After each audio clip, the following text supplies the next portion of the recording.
चला, आता जास्त वेळ वाया नको घालवायला. आपल्याला इथून लवकरात लवकर निघायला हवं. असं बोलत मी उभा राहिलो. विशाल पुढे मी हात केला. माझ्या हाताला पकडून विशाल उभा राहिला. नयनसाठी मी आणि विशाल आम्ही दोघांनी हात पुढे केला. चेहऱ्यावर एक समाधानाचा हास्य आणत नयनने आमचा हात पकडला आणि हाताच्या मदतीने तोही त्याच्या पायांवर उभा राहिला. आम्ही खुश होतो. गुरुजींच्या मदतीशिवाय पहिल्यांदा आम्ही कोणता तरी प्रवास अगदी सुखरूप पार करत होतो. तेवढ्यात पुन्हा एकदा माझ्या शरीरातून एक जोराची कळ गेली. तसा मी माझ्या दोन्ही मित्रांच्या खांद्यांवर आधारासाठी माझा हात ठेवला.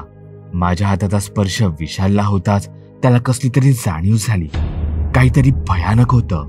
त्याने अजाणतेपणाने त्याचा खांदा झटकला. त्यामुळे तोल जाऊन मी गुडघ्यांवर बसलो. काय होतंय याला नाही माहीत, पण असं सारखं होते त्याच्यासोबत. तेवढ्यात विशालने त्याची मान आमच्या विरुद्ध दिशेला वळवली. तो त्या अंधारात एकटक पाहत होता. नयनला ते जाणवलं. त्याने विशालला विचारलं, तिथे असा अंधारात काय पाहतो आहेस?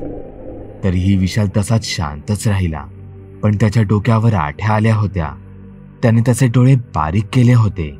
विशालच्या डोळ्यांत एक प्रकारची अनामिक भीती स्पष्ट दिसत होती. विशालने वळून दुसऱ्या बाजूला पाहिलं. तो अजूनच घाबरला.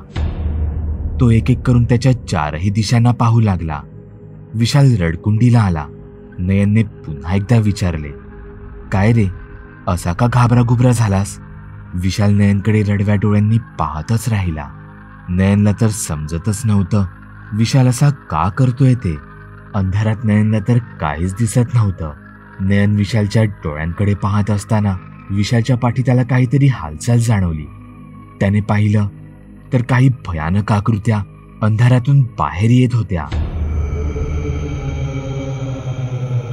नयन घाबरला. त्याने त्याच्या डाव्या बाजूला पाहिलं. ते तिथूनही येत होते. नयनने उजवीकडे पाहिलं आणि मग स्वतःच्या पाठी वळून पाहिलं.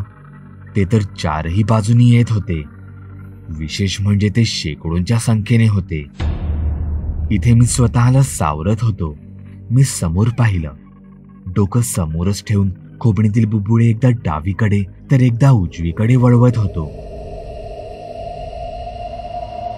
समोरचं दृश्य पाहून माझ्या तोंडून एकच वाक्य निघालं, अरे बाप रे. आम्ही त्या प्रेतात्म्यांनी घेरलो गेलो होतो. ते मसाणभूत होतं.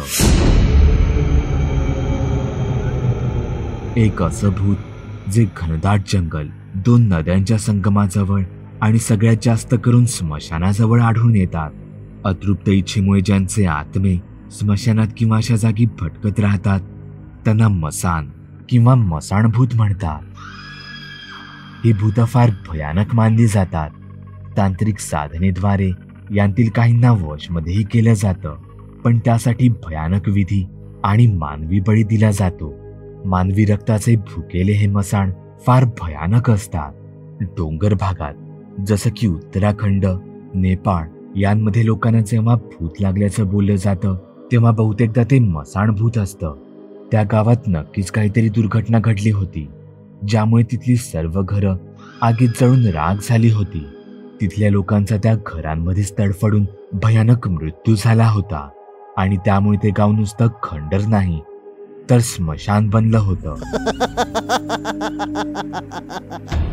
तिथल्या लोकांच्या मृत्यूनंतर कोणतेही विधी किंवा कार्य झाले नव्हते, म्हणून ते तिथे मसाण बनून भटकत होते. एखादं जरी मसाण असेल तर त्यापासून सुटका मिळवण्यासाठी अनेक प्रयत्न करावे लागतात. इथे तर ते शेकडोंच्या संख्येने होते.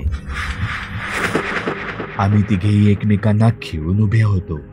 तिथून पळण्याचा एकही मार्ग दिसत नव्हता, पण तिथे नुसतं उभं राहून समोरून येणाऱ्या मरणाकडे पाहत राहावं हे आम्हाला पटत नव्हतं. आपण देवाचं नाव घेत इथून पळत जाऊया. देवाचं नाव घेतलं तर ते काहीच करू शकणार नाहीत, नयन म्हणाला. त्याचं हे बोलणं माझ्या मनाला पटत होतं, पण डोक्याला नाही.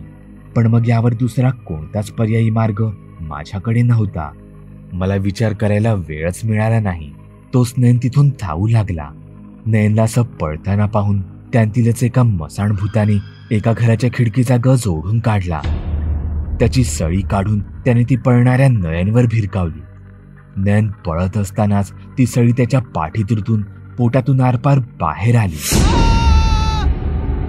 गरम तप्त सळी शरीरात रुतावी अशा तीव्र वेदना नयनला झाल्या. तो जोरात ओरडला आणि खाली गुडघ्यांवर बसला. मी आणि विशाल जागेवरूनच नयनची ती अवस्था डोळे मोठे करून पाहत होतो. काही सेकंदातच नयनच्या पोटाजवळचं शर्ट रक्ताने भिजलं गेलं. नयन वेदनेने कळवळत होता. दोन्ही हाताने पोट आणि पाठ चाचपत होता. त्याचे दोन्ही हातही रक्ताने भिजले होते. त्यांतीलच एक मसाण पुढे आला. त्याने तिथल्याच एका कुंपणाचा रॉड जमिनीतून उपटून बाहेर काढला. काही कळायच्या आतच त्याने तो नयनच्या डोक्यात घातला. इथे आम्ही दोघेही नयनच्या नावाने जोरात ओरडलो. नयन अर्धमेला झाला होता. त्याचं डोकं, नाक, तोंड रक्ताने भरलं होतं. त्या मसाणकडे पाहून तर असंच वाटत होतं की त्यांना नुसतं आमचा जीव घ्यायचा नव्हता, तर आम्हाला तडपवायचं होतं. आम्ही नयनला असं मरताना पाहू शकत नव्हतो. मरायचं असेल तर तेही एकसाथ, एकत्रच. कोणीही आधी मरायचं नाही ना कोणी नंतर. तो मसाण आता नयनच्या शरीरात प्रवेश करत होता. पण नयनची अवस्था पाहता तसं झालं तर तो जिवंत राहिला नसता. मला काहीतरी करावंच लागणार होतं. त्यांना नयनपासून लांब ठेवावं लागणार होतं. जर देवाच्या मनात हेच असेल, आमचा मृत्यू जर अटळ असेल, तर त्याला सामोरं जायला मीही तयार होतो. तसंही माझ्या शरीराला मध्येच लागणारे ते झटके हे मरण यातने इतकेच भयानक होते. तुम्ही त्या बिचाऱ्याला का पकडत आहात? तुम्ही मला तर घाबरत नाही ना? तसं असेल तर तुम्हाला घाबरणं भाग आहे. कारण जे तुम्हाला इतक्या वर्षांत जमलं नाही ते मी एका रात्रीत करून दाखवलं होतं. त्या चेटकिणीला मी मारलं होतं. तुमच्यात हिंमत असेल तर माझ्या मित्राला सोडा आणि माझ्याशी लढा. खरं तर मी काय करत होतो माझं मलाच समजत नव्हतं.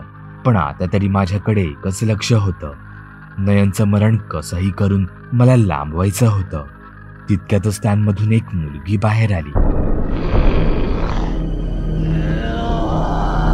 तिचे ते डोळे मी अजूनही विसरलो नव्हतो. ही तीच होती. तिनेच त्या चेटकिणीवर शेवटचा वार केला होता आणि ती मृत्यू बनून माझ्या जवळ येत होती. नयन आणि आमचं पुढे काय होणार होतं? इतक्या सगळ्या मसाणभूतांचा सामना आम्ही कसे करणार होतो?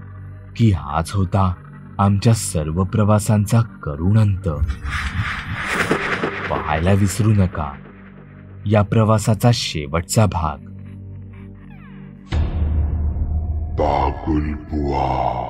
चॅनलवर अपलोड केलेल्या नवीन व्हिडिओची नोटिफिकेशन मिळवण्यासाठी चॅनल सबस्क्राईब करायला विसरू नका. व्हिडिओ आवडला तर आमच्या मेहनतीचा मोबदला म्हणून तो लाईक करून मित्रांसोबत जरूर शेअर करा. चॅनलवरचे इतर व्हिडिओ पाहण्यासाठी इथे क्लिक करा. तसेच चॅनलवरची प्लेलिस्टही चेक करा. दर दिवशी नवनवीन भूतांचे व्हिडिओ बनवून मी तुमचं मनोरंजन करत राहू याची खात्री बाळगा.